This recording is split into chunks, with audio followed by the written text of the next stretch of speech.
L'eau est partout sur Terre. Elle recouvre près de 71% de sa surface, donnant à notre planète l'apparence d'une bille bleue vue de l'espace. Cette abondance d'eau est ce qui rend la Terre unique dans notre système solaire. Elle est présente dans nos océans, nos rivières et nos lacs. Ces étendues d'eau ne sont pas seulement belles.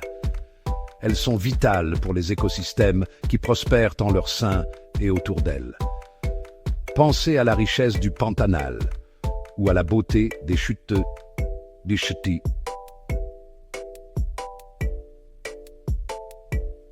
Elles tombent du ciel sous forme de pluie et de neige, réapprovisionnant nos sources d'eau douce et nourrissant la Terre.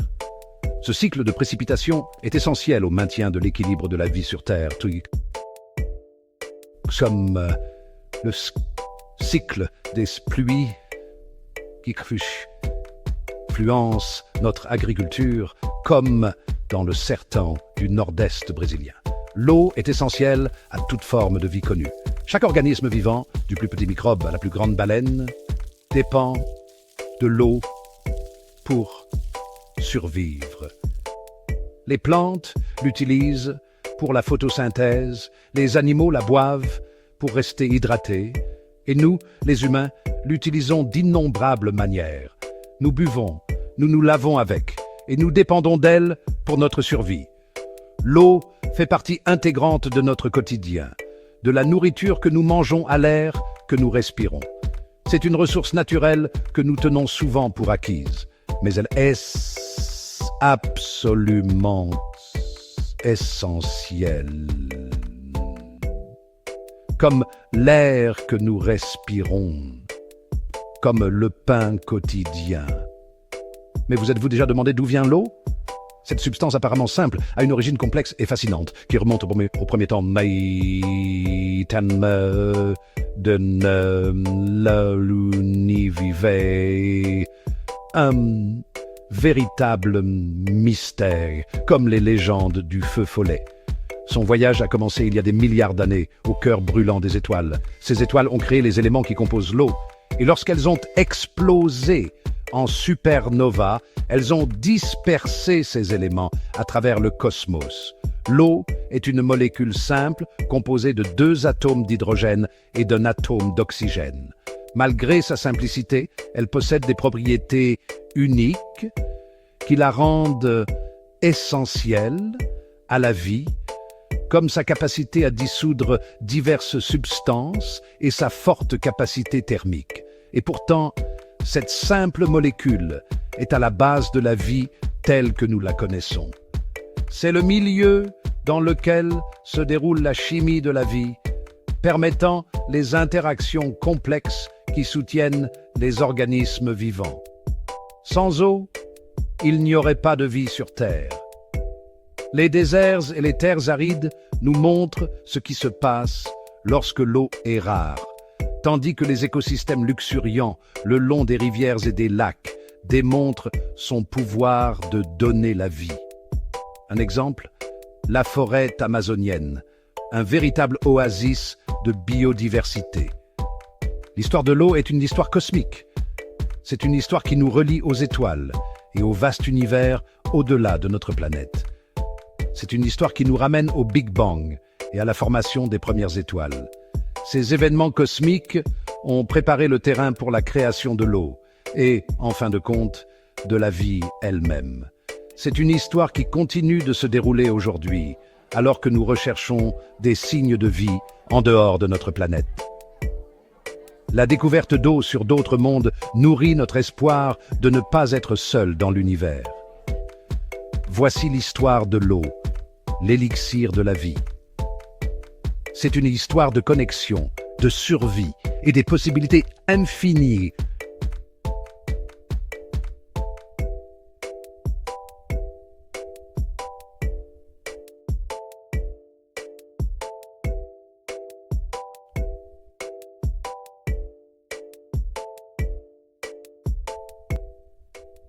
Monde et au-delà. Quand l'univers était tout jeune, c'était une véritable mer de chaos. une sorte de carnaval de particules minuscules. Ces particules, nées du Big Bang, allaient finir par former tout ce que nous connaissons aujourd'hui, des croissants aux étoiles. Dans ce bouillon primordial, les forces de la nature ont commencé à s'organiser, préparant le terrain pour les premiers éléments. L'hydrogène, l'élément le plus simple et le plus abondant, un peu comme le pain quotidien de l'univers, dominait le cosmos. Ce fut le premier élément à se former, remplissant l'univers d'immenses nuages de gaz. Ces nuages d'hydrogène sont devenus les berceaux des futures étoiles, attendant le moment propice pour briller. Au plus profond, au cœur des étoiles naissantes, la pression et la chaleur, qui étaient infernales, ont donné le coup d'envoi à la fusion nucléaire. Ce processus est devenu le moteur des étoiles, transformant l'hydrogène en hélium et libérant une énergie colossale. Les étoiles ont commencé à briller, illuminant l'obscurité de l'espace. Les atomes d'hydrogène fusionnaient, créant l'hélium, l'élément suivant dans le tableau périodique de l'univers. Cette fusion a non seulement créé l'hélium, mais a également généré l'énergie qui alimente les étoiles, les faisant briller pendant des millions, voire des milliards d'années. Ce processus, appelé nucléosynthèse stellaire, a continué, créant des éléments plus lourds, comme le carbone, l'azote et finalement l'oxygène. Chaque génération d'étoiles a contribué à cette alchimie cosmique, enrichissant l'univers d'éléments divers. L'oxygène, élément fondamental de l'eau, est né au cœur brûlant des étoiles. Cet élément, essentiel à la vie telle que nous la connaissons, a été forgé dans la chaleur et la pression intense des noyaux stellaires. Quand les étoiles massives, les véritables superstars de l'univers, ont épuisé tout leur carburant, elles ont explosé en supernovas.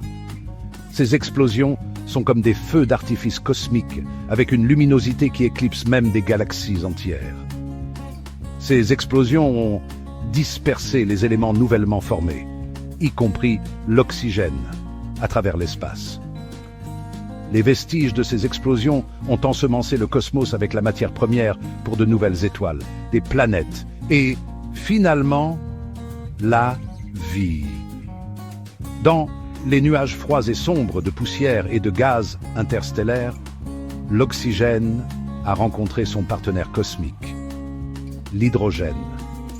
Ces nuages, riches en éléments produits par des générations d'étoiles précédentes, sont devenus le lieu idéal pour l'émergence de nouvelles molécules.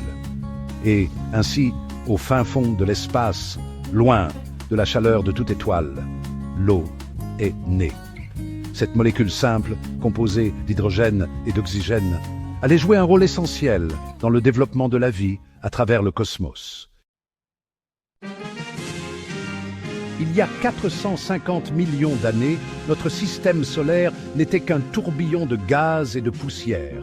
Cet immense nuage chaotique, connu sous le nom de nébuleuse solaire, est à l'origine de tout ce que nous voyons aujourd'hui dans notre système solaire. Imaginez un peu comme quand vous mélangez de la farine pour faire un gâteau, mais à l'échelle cosmique. Ce nuage, appelé nébuleuse solaire, était le berceau de notre Soleil et de nos planètes. Avec le temps, la gravité a commencé à attirer la matière vers l'intérieur, la faisant tourner et s'aplatir en un disque, comme une pizza géante en rotation. Au fur et à mesure que la gravité attirait la matière, le Soleil s'est allumé au centre. Tel un gigantesque fourneau, cela a marqué la naissance de notre étoile, fournissant la lumière et la chaleur nécessaires à la formation du système solaire. Autour du jeune Soleil, la poussière et le gaz restant ont commencé à s'agglutiner.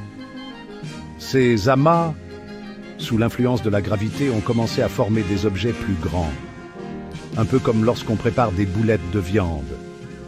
Ces amas, appelés planétésimaux, sont entrés en collision et ont grossi, formant finalement les planètes que nous connaissons aujourd'hui. Un véritable flipper cosmique. Ce processus d'accrétion était violent et chaotique, avec d'innombrables collisions qui ont façonné le système solaire primitif.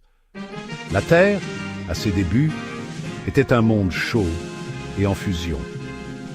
L'activité volcanique était intense, et la surface n'était qu'une masse bouillonnante de roches fondues et de lave.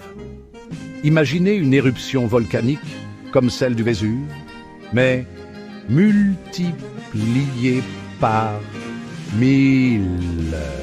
L'eau piégée dans des comètes et des astéroïdes glacés du système solaire externe a été transportée sur Terre par des bombardements cosmiques successifs.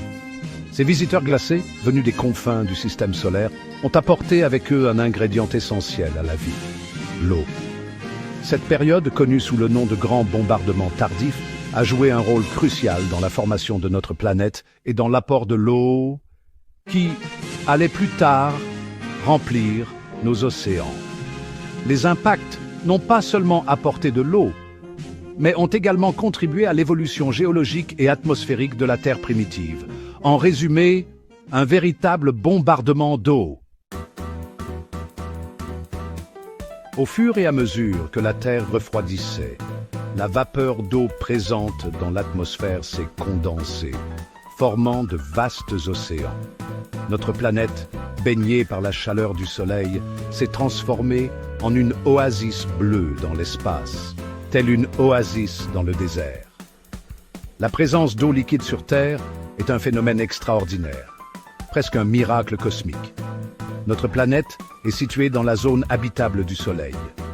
Une étroite bande où la température est idéale pour la présence d'eau liquide, comme la quantité parfaite de sauce dans une assiette de penne all'arrabbiata. Si nous étions plus près du Soleil, l'eau bouillirait et se transformerait en vapeur, comme une cocotte minute sur le feu. Si nous étions plus loin, elle se transformerait en glace, comme un granité par une journée d'hiver.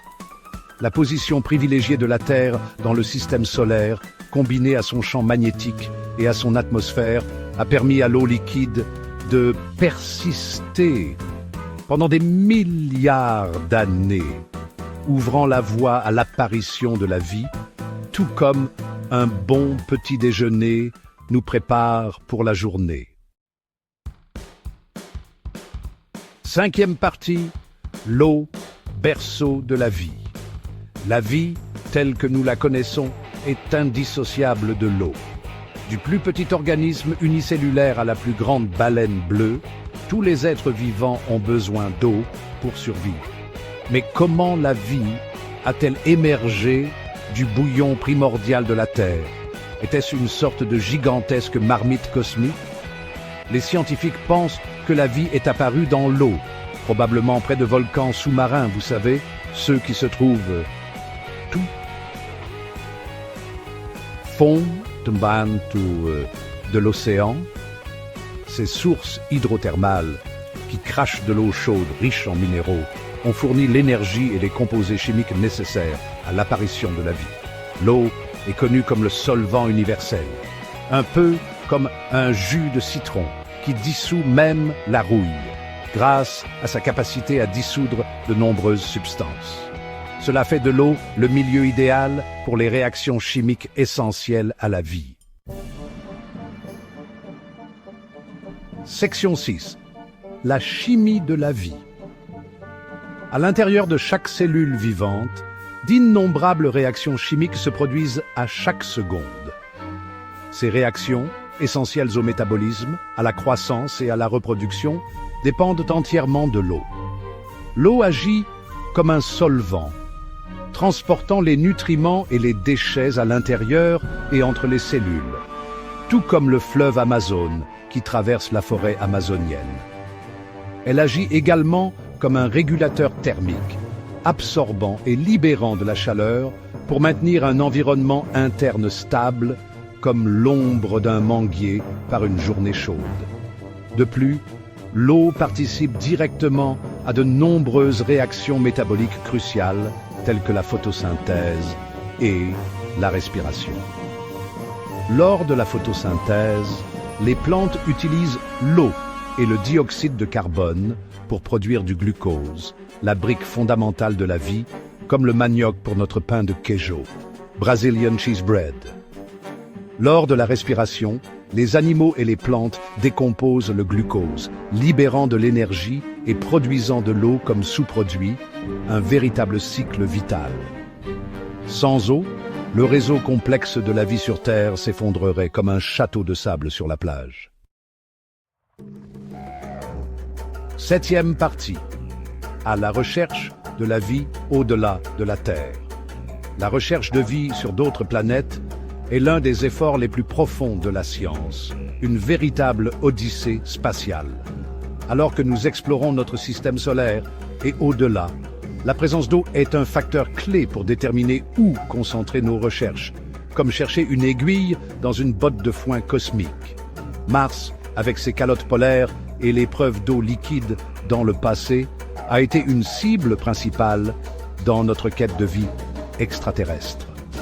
Les lunes glacées de Jupiter et de Saturne, Europe et Encelade, avec leurs vastes océans souterrains, pourraient également abriter des formes de vie, peut-être semblables à celles que l'on trouve dans les profondeurs de nos océans. Et au-delà de notre système solaire, les astronomes ont découvert des milliers d'exoplanètes, comme chercher des étoiles dans un ciel infini. Ces mondes lointains, en orbite autour d'autres étoiles, offrent des possibilités fascinantes, ouvrant de nouveaux horizons dans la recherche de la vie. La recherche d'exoplanètes potentiellement habitables se concentre sur celles situées dans la zone habitable de leur étoile, où les conditions peuvent être propices à l'existence d'eau liquide, la clé de la vie telle que nous la connaissons. 8e section, l'eau, une empreinte cosmique. L'histoire de l'eau est une histoire écrite dans les étoiles. C'est une histoire qui nous connecte à l'immensité du cosmos et à l'origine de la vie. La présence d'eau sur Terre est une preuve de l'interconnexion de l'univers. Un rappel que les éléments qui forment nos corps et notre planète ont été forgés au cœur ardent des étoiles, tout comme le feu qui forge les lames des maîtres couteliers de Scarperia. Alors que nous continuons à explorer l'univers, la recherche d'eau guidera notre quête de vie extraterrestre. La découverte d'eau liquide sur une autre planète serait un moment crucial dans l'histoire de l'humanité, comparable à la découverte du Brésil par Cabral, suggérant que nous ne sommes pas seuls dans l'univers, comme un petit village au milieu de la Serra da Canastra. Épisode 9, un univers de possibilités. Le voyage de l'eau, du cœur des étoiles jusqu'aux cellules de notre corps, est la preuve de la beauté et de la complexité de l'univers. C'est un voyage qui continue d'inspirer l'étonnement et l'émerveillement, nous rappelant l'importance de la vie et des vastes possibilités qui nous attendent. Comme dirait Léopardi, l'infini est ce qui nous attend. Alors que nous regardons les étoiles, nous nous rappelons que nous faisons partie de quelque chose de bien plus grand que nous-mêmes. Une tapisserie cosmique tissée avec les fils de l'eau et de la lumière. La recherche de la vie extraterrestre est, au fond, une recherche de nous-mêmes, une quête de sens et de connexion dans un vaste et mystérieux univers. Un peu comme lorsque Dante cherchait Béatrice dans son voyage, et dans cette quête, l'eau sera notre guide. Merci d'avoir regardé. Abonnez-vous pour soutenir notre chaîne. Paix et amour à tous.